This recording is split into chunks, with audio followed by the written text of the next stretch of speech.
پانچویں جماعت کے عزیز طلباء و طالبات، السلام علیکم۔ امید کرتی ہوں کہ اللہ تعالیٰ کے فضل و کرم سے آپ بالکل خیریت سے ہوں گے۔ عزیز طلباء و طالبات، پچھلے لیکچر میں ہم نے زمانے کے لحاظ سے فعل کی اقسام کا مطالعہ کیا، جس میں ہم نے یہ جانا کہ زمانے کے لحاظ سے فعل کی 3 اقسام ہوتی ہیں۔ نمبر 1 فعل ماضی، نمبر 2 فعل حال، نمبر 3 فعل مستقبل۔ عزیز طلباء و طالبات، اس کے علاوہ پچھلے لیکچر میں ہم نے یہ بھی پڑھا کہ فعل ماضی کی 6 اقسام ہوتی ہیں۔ نمبر 1 ماضی مطلق، نمبر 2 ماضی استمراری، نمبر 3 ماضی شرطی یا تمنائی، نمبر 4 ماضی قریب، نمبر 5 ماضی بعید اور نمبر 6 ماضی شکیہ۔ عزیز طلباء و طالبات، آج کے لیکچر میں ہم صفحہ نمبر 17 سے فاعل، فعل اور مفعول کا مطالعہ کریں گے۔ آج کے لیکچر میں ہم جانیں گے کہ فاعل، فعل اور مفعول کسے کہتے ہیں۔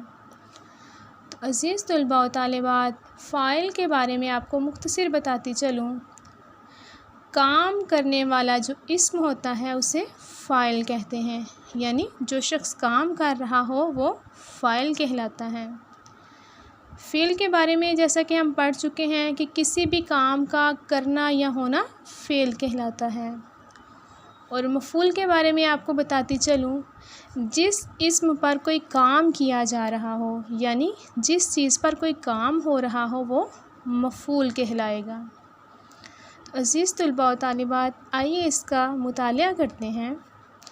فعل وہ کلمہ ہے جس سے کسی کام کا کرنا یا ہونا ظاہر ہو، یعنی وہ کلمہ جو کسی کام کے کرنے یا ہونے کو ظاہر کرے فعل کہلاتا ہے، جیسے آیا، گیا، کھایا۔ عزیز طلباء و طالبات، جیسے آیا، آنا بھی ایک کام ہے، اس لیے یہ فعل کے زمرے میں آئے گا۔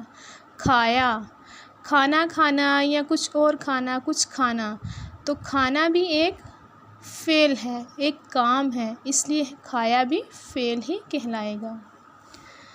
تو آئیے اب پڑھتے ہیں کہ فاعل کسے کہتے ہیں۔ کام کرنے والے اسم کو فاعل کہتے ہیں۔ جیسا کہ میں آپ کو پہلے بتا چکی ہوں کہ جملے میں جو شخص، جو اسم کوئی کام کر رہا ہو اسے فاعل کہتے ہیں، یعنی کام کرنے والا اسم فاعل کہلاتا ہے۔ جیسے یہاں مثال ہے، لڑکوں نے کتابیں خریدیں۔ اب اس مثال میں دیکھیں کہ کتابیں کون خرید رہا ہے؟ لڑکے۔ تو اس وجہ سے جو لڑکوں لفظ ہوگا وہ فاعل کہلائے گا۔ ایک اور مثال دیکھتے ہیں فاعل کے لحاظ سے، لڑکی نے دودھ پیا۔ اب اس جملے میں کام کون کر رہی ہے؟ لڑکی، تو جو لڑکی ہوگا وہ فاعل کہلائے گا۔ اب بات کرتے ہیں مفعول کی۔ ایسا اسم جس پر کام واقع ہو اسے مفعول کہتے ہیں، یعنی جس بھی اسم پر کوئی کام ہو رہا ہو اسے مفعول کہتے ہیں، یعنی جس چیز پر کوئی کام کیا جا رہا ہو، جس چیز کے متعلق کوئی کام کیا جا رہا وہ مفعول کہلائے گا۔ جیسے یہاں مثال ہے، بچہ گیند سے کھیل رہا ہے۔ تو عزیز طلباء و طالبات، ذرا غور کیجئے کہ اس جملے میں کس چیز پہ کام ہو رہا ہے؟ گیند پہ، مطلب بچہ کس کے ساتھ کھیل رہا ہے؟ گیند کے ساتھ۔ تو اس جملے میں جو گیند ہوگا لفظ وہ مفعول کہلائے گا۔ جیسے ماں چائے بنا رہی ہے، تو کام کس پہ ہو رہا ہے؟ چائے پہ۔ کیا بنایا جا رہا ہے؟ چائے۔ تو اس جملے میں جو لفظ چائے ہوگا وہ مفعول کہلائے گا۔ عزیز طلباء و طالبات، نیچے ایک سرگرمی میں آپ کو 5 مختلف جملے دیے گئے ہیں اور ان جملوں میں سے فاعل، فعل اور مفعول کو الگ الگ کیا گیا ہے۔ تو عزیز طلباء و طالبات، فاعل، فعل اور مفعول کو الگ الگ کرتے ہوئے مزید 5 جملے طلباء و طالبات خود حل کریں گے، خود لکھیں گے۔ یعنی طلباء و طالبات ان جملوں سے ہٹ کر 5 جملے خود سے تحریر کریں گے اور پھر ان جملوں میں سے فاعل، فعل اور مفعول کو الگ الگ کریں گے۔ عزیز طلباء و طالبات، صفحہ نمبر 18 پر سرگرمی نمبر 1 ہے، مندرجہ ذیل سوالات کے جواب لکھیں۔ تو عزیز طلباء و طالبات، ہم فعل، فاعل اور مفعول کے بارے میں بخوبی پڑھ چکے ہیں اور اس کی مثالوں کو بھی جان چکے ہیں۔ تو اس سرگرمی کو طلباء و طالبات خود حل کریں گے۔ سرگرمی نمبر 2 ہے، دیے گئے جملوں میں سے فاعل الگ کریں۔ تو فاعل کے بارے میں آپ کو ایک بار پھر بتاتی چلوں کہ کام کرنے والا اسم فاعل کہلاتا ہے۔ جیسے یہاں جملہ ہے، ماں نے بچے کو دودھ پلایا۔ اب اس جملے میں کام کون کر رہا ہے؟ ماں۔ تو جو لفظ ماں ہوگا وہ فاعل کہلائے گا۔